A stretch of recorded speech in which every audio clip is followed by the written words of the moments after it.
एक शख्स था मौलाए कायनात के पास, आता है, कहता है ये दुनिया कितनी बुरी जगह है। कुछ लोग होते हैं ना, मौलाना से ज्यादा मौलाना होते हैं, मौलाना को सिखाना चाहते हैं, उलमा को सिखाना चाहते हैं। दुनिया बहुत बुरी जगह है, मौला को सिखाना चाहते हैं। मौला कहते हैं तेरी माँ तुझ पर रोए। ताज्जुब करता है, कैसे कह रहे?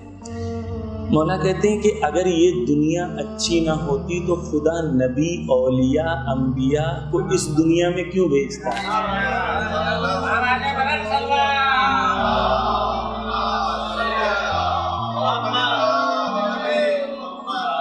इस दुनिया में क्यों भेजता?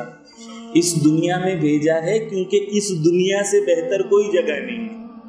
कुछ लोग कहते हैं मौलाना जो होगा देखेंगे।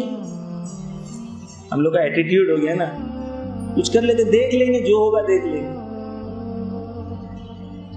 यहां करते हैं, वहां देख लेंगे जो भी होगा। आलिम दीन कहते हैं कि मुश्किल तो यही है कि जो वहां होगा वो आपसे देखा नहीं जाएगा, वहां देखने के लायक नहीं होगा।